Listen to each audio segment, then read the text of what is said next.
शिंदेची युवा सेना आदित्य ठाकरेंविरोधात रिंगणामध्ये उतरणार आहे। पूर्वेश सरनाईकांच्या नेतृत्वाखाली युवा सेनेचं शिबिर आयोजित करण्यात आलंय। येत्या 24 फेब्रुवारीला दुपारी 4 वाजता ठाण्यामध्ये या शिबिराचं आयोजन करण्यात आलंय।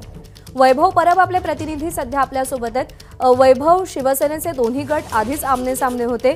शिवसेनेची उपशाखा युवा सेना, आता त्यामध्ये सुद्धा हे द्वंद्व पाहायला मिळणार आहे। नक्कीच प्रज्ञा, कारण का गेल्या काही दिवसांपासून जर आपण पाहिलं असेल तर आदित्य ठाकरे हे महाराष्ट्र पिंजून वाढत आहेत आणि त्यांना चांगला प्रतिसाद त्यांच्या कार्यकर्त्यांकडून मिळतही देखील आहे।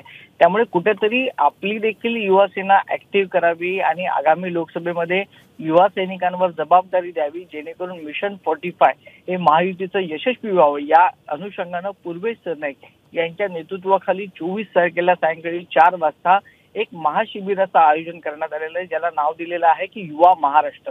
आता यामध्ये महाराष्ट्रातले विविध युवा सैनिक आहेत, त्यांना ठाण्यामध्ये आमंत्रित केलं गेलेलं आहे। त्यांना पक्षाच्या जबाबदाऱ्या काय आहेत, निवडणुकीत काम कसं करायचं आहे आणि समोर आदित्य ठाकरे सारख्या युवा नेत्याचं चॅलेंज आहे ते कसं स्वीकारायचं आहे। कारण का एकीकडे निवडणुका जवळ आल्या असताना आदित्य ठाकरे देखील ह्या संपूर्ण मतदारसंघांमध्ये फिरताना पाहायला मिळते आणि त्याचा फटका देखील आगामी काळात बसू शकतो। आणि त्याच अनुषंगानं हे युवा सेनेचं शिबिर आहे ते आयोजित करण्यात आलेलं आहे। यामध्ये श्रीकांत शिंदे यांची एक मुलाखत देखील ठेवण्यात आलेली आहे आणि त्यानंतर शेवटला मुख्यमंत्री एकनाथ शिंदे हे देखील आपल्या या सर्व युवा कार्यकर्त्यांना संबोधतील आणि पुढच्या निवडणुकीमध्ये महाराष्ट्रामध्ये युवा सैनिकांची कशा रीतीने गरज आहे हे ते समजावून सांगतील। बरोबर, त्यामुळे निवडणुकांच्या पार्श्वभूमीवरती आता युवा सेना जी शिंदेच्या ताब्यामध्ये आहे ती सुद्धा आता मैदानात उतरतीये। शिबिराचं आयोजन करण्यात आलंय।